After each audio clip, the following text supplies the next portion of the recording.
Hello बच्चों, राधे राधे। आज हम प्रकाश का परावर्तन रिफ्लेक्शन ऑफ लाइट का ऑब्जेक्टिव लेकर आए हैं। मोस्ट वीवीआई ऑब्जेक्टिव है, तो इसको समझने के लिए वीडियो में बने रहना है। तो हम स्टार्ट करते हैं, क्या है क्या नहीं है। तो पहला है प्रकाश का परावर्तन। प्रकाश का परावर्तन चैप्टर है का नाम है, लाइट में पढ़ना है प्रकाश का परावर्तन, और प्रकाश का अपवर्तन पढ़ना है। प्रकाश के परावर्तन में दर्पण पढ़ना और प्रकाश के अपवर्तन में लेंस पढ़ना। तो पहला हम बता रहे हैं प्रकाश का परावर्तन, तो इसको देखिए और समझिए। पहला क्वेश्चन है कि गोलीय दर्पण की फोकस दूरी उसकी वक्रता त्रिज्या की होती है। गोलीय दर्पण की फोकस दूरी, तो गोलीय दर्पण गोल होता है दोस्तों, और इसमें दो दो दर्पण होता है, एक उत्तल दर्पण और एक अवतल दर्पण। तो वक्रता त्रिज्या जो होता है सेंटर और फोकस, सेंटर और पोल के बीच की दूरी को वक्रता त्रिज्या कहते हैं। ये वक्रता त्रिज्या इसको आर से डिनोट करते हैं, और फोकस इसके बीच में होता है, इसको एफ होता है। फोकस और पोल के बीच की दूरी को कहते हैं फोकस दूरी। तो कह रहा क्वेश्चन कि गोलीय दर्पण की फोकस दूरी यानी एफ जो होगा, एफ छोटी एफ से डिनोट करते हैं फोकस दूरी को, छोटी एफ से। फोकस दूरी उसकी वक्रता त्रिज्या की क्या होती है दोस्तों? देखो, वक्रता त्रिज्या इतना बड़ा हो गया और ये आधा, यानी फोकस वक्रता त्रिज्या की फोकस दूरी क्या होती है? आधी। इसका आंसर होगा आधी। तो ऑप्शन ए होगा इसका सही। कितना होगा? आधी।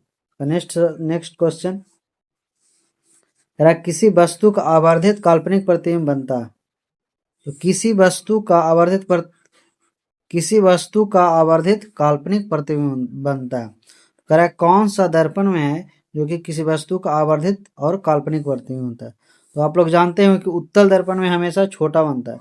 उत्तल दर्पण में, ये जो हो गया उत्तल दर्पण में हमेशा प्रतिबिंब काल्पनिक बनता है लेकिन छोटा बनता है। लेकिन यहाँ कह रहा आवर्धित, आवर्धित का मतलब होता है बड़ा। तो एक ही कैसे समतल दर्पण में बराबर बनता है, समतल दर्पण में बराबर बनता है, तो समतल दर्पण में नहीं होगा, उत्तल दर्पण में नहीं होगा।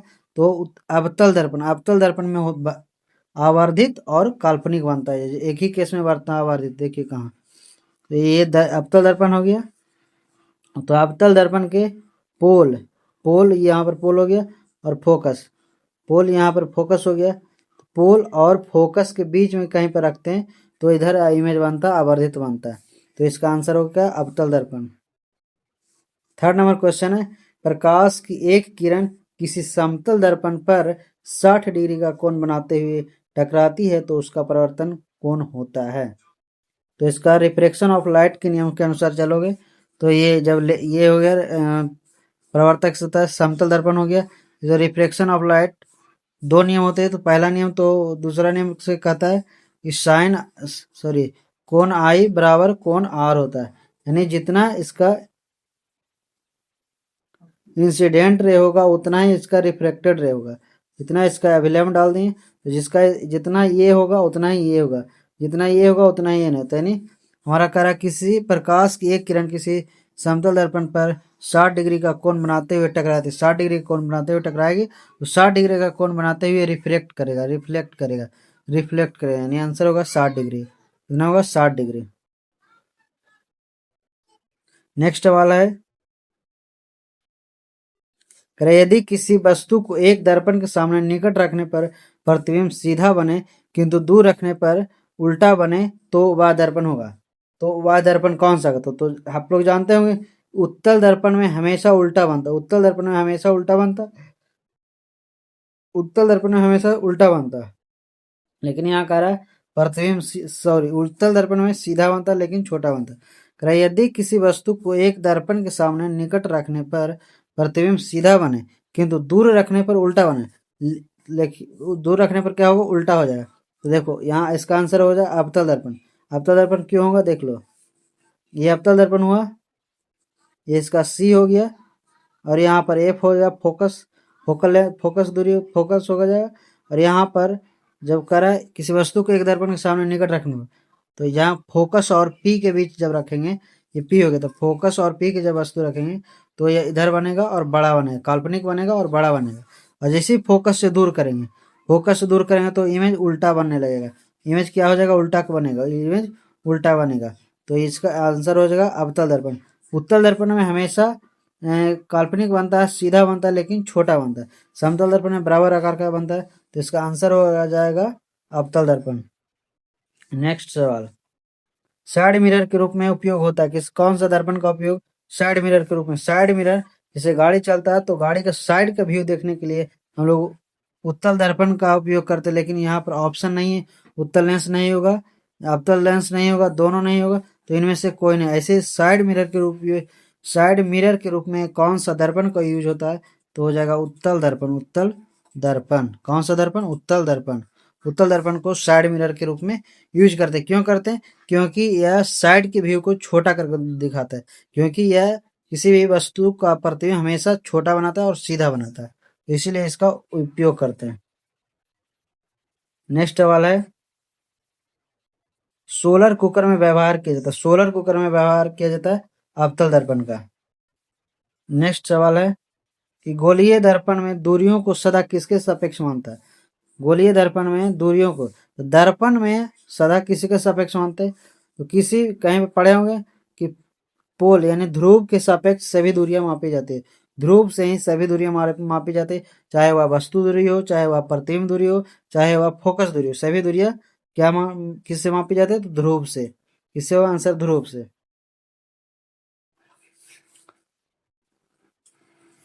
नेक्स्ट सवाल है, अनंत पर स्थित किसी बिंब का प्रतिबिंब अवतल दर्पण के फोकस पर बनता है। मैंने अनंत पर वस्तु रखा हुआ, उसका प्रतिबिंब फोकस पर प्राप्त होता है, और फोकस पर बनता है, उसका आवर्धन क्या हुआ? तो आवर्धन क्या होगा? इसमें आवर्धन दिया हुआ, आवर्धन का किस दिया हुआ, बताइए कौन सा आंसर होगा?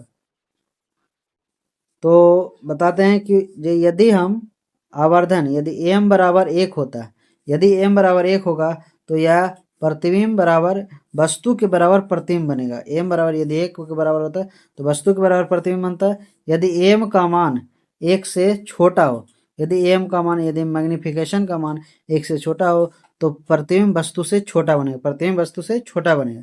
और यदि एम का मान 1 से क्या हो, यदि एम का मान 1 से यहाँ पर बड़ा था, एम, यदि एम का मान 1 से बड़ा हो तो प्रतिबिंब जो बनेगा वस्तु से बड़ा बनेगा। और यदि एम का मान 1 से छोटा हो, एम 1 से छोटा हो तो प्रतिबिंब जो वस्तु से छोटा बनेगा। और यदि एम का मान 0 के बराबर हो, तो यदि एम का मान 0 के बराबर हो तो प्रतिबिंब वस्तु से बहुत ही छोटा बनेगा, प्रतिबिंब वस्तु से बहुत ही छोटा बनेगा। तो इसका आंसर ये होगा।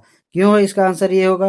क्योंकि अनंत पर स्थित किसी बिंब का प्रतिबिंब अवतल दर्पण के फोकस पर बनता है, उसका आवर्धन क्या? तो अनंत पर जब वस्तु रखा जाता है तो अवतल दर्पण पर प्रतिबिंब बनता है, बहुत छोटा बनता है, बहुत छोटा बनता है, और उल्टा बनता है, वास्तविक बनता है, वास्तविक बनता है, उल्टा बनता है और बहुत छोटा बनता है, इसलिए एम बराबर 0 होगा। नौवां क्वेश्चन है, सर्च लाइट का प्रवर्तक सतह होता है, सर्च लाइट का प्रवर्तक सतह होता है अवतल दर्पण।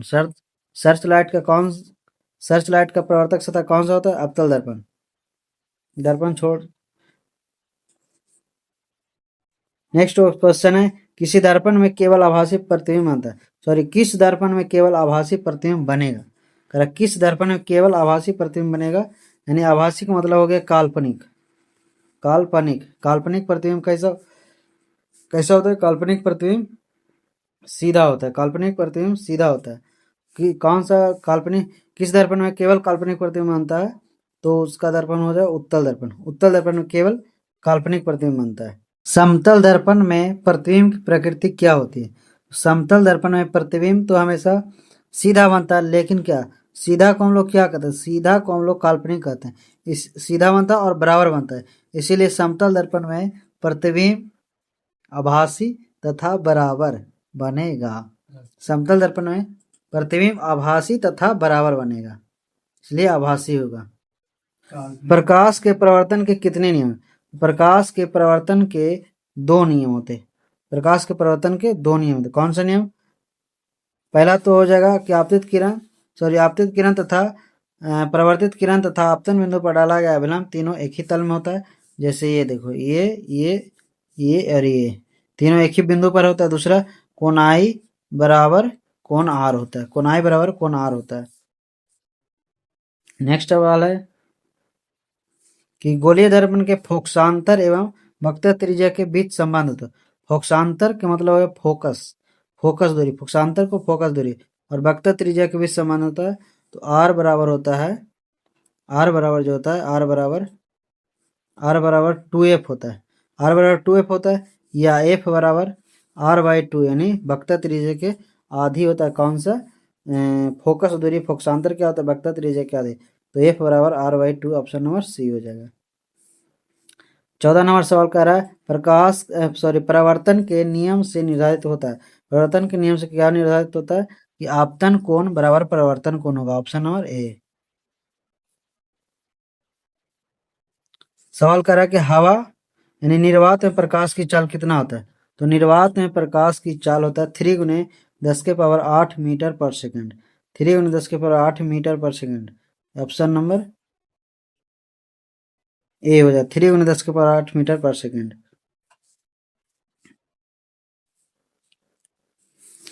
सवाल करा गोलीय दर्पण के परावर्तन पृष्ठ की वृत्ताकार सीमा रेखा का व्यास कहलाता है, क्या कहलाता है, तो वक्र त्रिज्या। सवाल क्या है, अगर गोलीय दर्पण के परावर्तन पृष्ठ की, तो ये परावर्तन गोलीय दर्पण हो गया, ये गोलीय दर्पण हो गया। परावर्तन पृष्ठ, तो परावर्तन पृष्ठ यहाँ से जैसे आधा इसको काटेंगे तो ये परावर्तन पृष्ठ हो जाएगा, यहाँ ये हो जाएगा परावर्तन पृष्ठ की वृत्ताकार सीमा रेखा का व्यास, वृत्ताकार या सीमा रेखा, इसका व्यास क्या कहलाता है, तो वक्र त्रिज्या कहलाता है, वक्र त्रिज्या, ये वक्र त्रिज्या होगा। नेक्स्ट सवाल है कि दंत विशेषज्ञ किस दर्पण का उपयोग मरीजों के दांतों का बड़ा प्रतिबिंब देखने के लिए करते हैं, तो अवतल दर्पण का करते हैं, अवतल दर्पण का उपयोग दंत विशेषज्ञ करते हैं। अवतल दर्पण कहाँ पर रखते हैं, तो अवतल दर्पण कहाँ पर बड़ा बनता है, तो फोकस और पी के बीच रखते हैं तो जाके बड़ा बनता है, इधर बनेगा बड़ा, काल्पनिक बनेगा, बड़ा बनेगा। नेक्स्ट सवाल है कि यदि किसी बीम का प्रतिबिंब का आवर्धन ऋणात्मक यानी एम क्या हो, ये कह रहा है यदि किसी बीम का प्रतिबिंब का आवर्धन ऋणात्मक है तो उस प्रतिबिंब की प्रकृति क्या होगी, यानी एम बराबर एम ऋणात्मक यानी एम माइनस में हो, एम ऋणात्मक हो, एम जब ऋणात्मक होगा तो प्रतिबिंब की प्रकृति क्या होगा, तो प्रतिबिंब ऋणात्मक कब होता है, जब ऋणात्मक होगा तो वास्तविक होगा और उल्टा होगा, वास्तविक और उल्टा, वास्तविक और उल्टा, वास्तविक और उल्टा, वास्तविक और उल्टा, सॉरी वास्तविक और उल्टा होगा यहाँ पर, ऑप्शन नंबर ए वास्तविक और उल्टा। कारण निम्नलिखित में कौन उत्तल दर्पण की फोकस दूरी है जिसका त्रिज्या 32 सेंटीमीटर, जिसका त्रिज्या 32 सेंटीमीटर, उत्तल दर्पण की फोकस दूरी धनात्मक होती है, इसलिए वक्र त्रिज्या भी क्या होगा, होगा धनात्मक ही होगा। तो फोकस दूरी के निम्नलिखित में से कौन उत्तल दर्पण की फोकस दूरी है जिसकी वक्र त्रिज्या 32 सेंटीमीटर, 32 सेंटीमीटर है, तो इसकी वक्र त्रिज्या हो जाएगा 16 सेंटीमीटर, वक्र त्रिज्या क्या हो जाएगा 16 सेंटीमीटर, प्लस में हो जाएगा।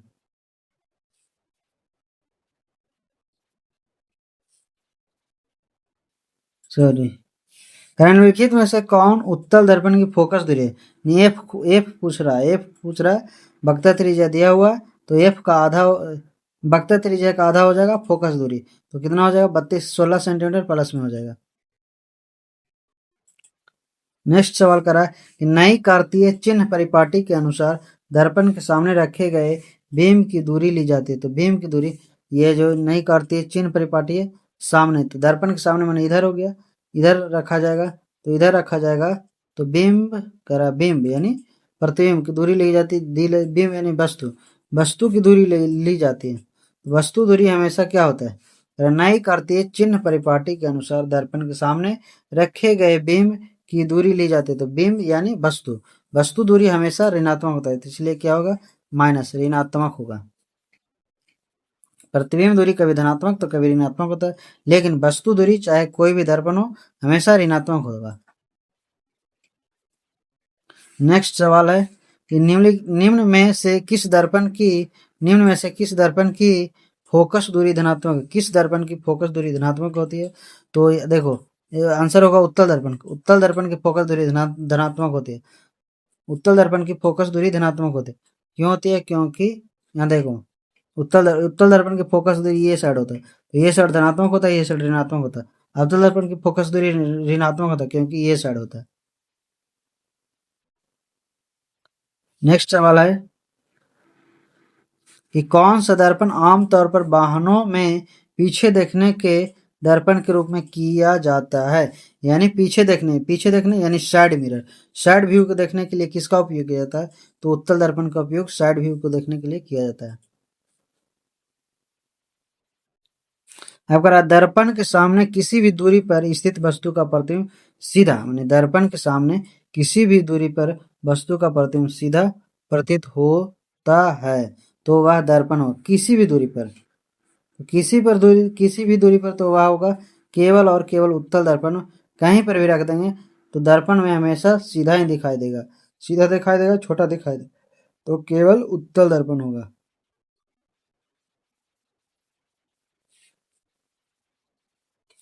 किसी कार का किसी कार का अग्रदीप में प्रयुक्त दर्पण निम्नलिखित में कौन सा होता है? अग्रदीप जो लाइट में आगे लगा हुआ रहता है तो वह अवतल दर्पण होता है, अवतल दर्पण में लगा हुआ रहता है। प्रकाश की किरणें गमन करती हैं। प्रकाश की किरणें गमन करती है, तो प्रकाश की किरणें सीधी रेखा में गमन करते हैं। प्रकाश की किरणें सीधी रेखा में गमन करती है, कब करती है? जब माध्यम केवल एक ही हो, एक माध्यम हो तो केवल सीधी रेखा में गमन करेगा, लेकिन माध्यम चेंज हो जाएगा तो टेढ़ी हो जाएगा। जैसे माध्यम जहाँ पर, जैसे यहाँ पर एयर है तो एयर है, यहाँ तो एयर में तो सीधी रेखा में गमन करेगा, लेकिन जैसे ही हम कांच में प्रवेश करेगा, क्या कहता है, कांच में प्रवेश करेगा किरण तो थोड़ी सी टेढ़ी हो जाएगा, थोड़ी सी टेढ़ी हो जाएगा। दाढ़ी बढ़ाने में कौन सा दर्पण उपयुक्त होता है? दाढ़ी बनाने में कौन सा दर्पण उपयोग किया जाता है? तो अवतल दर्पण का उपयोग दाढ़ी बनाने में किया जाता है।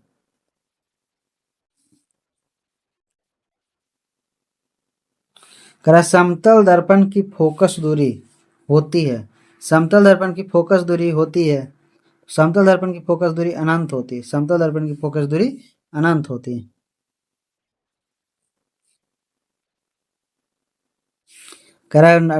अब अवतल अवतल दर्पण के सामने वस्तु को कहाँ रखा जाए ताकि प्रतिबिंब उल्टा, वास्तविक और समान आकार का बने? तो यहाँ पर दोस्तों ऑप्शन नहीं दिया गया है। ऑप्शन होगा वक्रता केंद्र, वक्रता केंद्र पर रखाएगा तब जाके समान। अवतल दर्पण में समान बोले तो वक्रता केंद्र पर ही बोले बनेगा। यहाँ पर देखो ये वक्रता केंद्र है, तो वक्रता केंद्र पर रखेंगे तो वक्रता केंद्र नीचे बनेगा, बराबर आकार के बनेगा, उल्टा बनेगा, बराबर आकार के बनेगा, और उल्टा प्रतिबिंब को वास्तविक प्रतिबिंब कहते हैं इसलिए वास्तविक बनेगा, वास्तविक और समान आकार का बनेगा। कहाँ पर? वक्रता केंद्र पर आएगा। ऑप्शन सी में डाल दो, कौन सा? वक्रता केंद्र। नेक्स्ट सवाल है उत्तल दर्पण से बना काल्पनिक प्रतिबिंब होता है। उत्तल दर्पण से बना काल्पनिक प्रतिबिंब हमेशा सीधा सीधा तथा छोटा होता है। सीधा तथा छोटा, आवर्धित का मतलब बड़ा होता है, आवर्धित का मतलब बड़ा होता है, सीधा तथा छोटा, सीधा बनता है और लेकिन छोटा बनता है, उत्तल दर्पण में छोटा बनता है। 30 नंबर सवाल कर रहा है एक गोलीय दर्पण की फोकस दूरी 20 सेंटीमीटर, फोकस दूरी 20 सेंटीमीटर यानी उत्तल दर्पण होगा। तो यह गोलीय दर्पण कैसा? तो गोलीय दर्पण क्या होगा? उत्तल दर्पण में फोकस जैसी प्लस बोलेगा तो उत्तल होगा, फोकस ऋणात्मक बोलेगा तो क्या होगा? अवतल। नेक्स्ट सवाल है अवतल दर्पण की फोकस दूरी होती है, अवतल दर्पण की फोकस दूरी होती है, देखो अवतल दर्पण की फोकस दूरी ऋणात्मक होती है। यहाँ पर देखो इधर फोकस दूरी इधर होगा अवतल में, इधर क्या होगा? ऋणात्मक होगा, ऋणात्मक होगा। क्यों ऋणात्मक होगा? मतलब एक्स अक्ष पढ़ा होगा कोऑर्डिनेट ज्योमेट्री, कोऑर्डिनेट, तो ये एक्स है तो ये प्लस होता है और ये माइनस होता है, ये प्लस होता है, ये बाई है बाई डैश यानी प्लस, बाई प्लस होता है ये, और ये ऋणात्मक होता है। तो ये इधर आता है फोकस दूरी अवतल दर्पण किधर आता है? इधर तो इधर होगा क्या, माइनस होगा, इधर वाला प्लस होगा। तो अवतल दर्पण की फोकल दूरी हमेशा क्या होती है, माइनस होती है, यानी ऋणात्मक होती है। नेक्स्ट सवाल करा, किसी अवतल दर्पण की फोकस दूरी एफ और उसकी वक्रता त्रिज्या आर में निम्नलिखित में संबंध है। तो एफ बराबर क्या होगा, फोकस दूरी आर बाई टू होगा, आर बाई टू, या आर बराबर हो जाएगा टू एफ, यही संबंध है। तो देखो यहाँ पर कहाँ, तो आर बराबर टू एफ, तो क्या आंसर होगा, ऑप्शन नंबर बी हो, आर बराबर टू एफ। दर्पण सूत्र है, दर्पण सूत्र कौन सा होता है, दर्पण सूत्र बराबर होता है वन बाई भी प्लस वन बाई यू बराबर वन बाई एफ। दर्पण सूत्र बराबर वन बाई भी प्लस वन बाई यू बराबर वन बाई एफ होता है।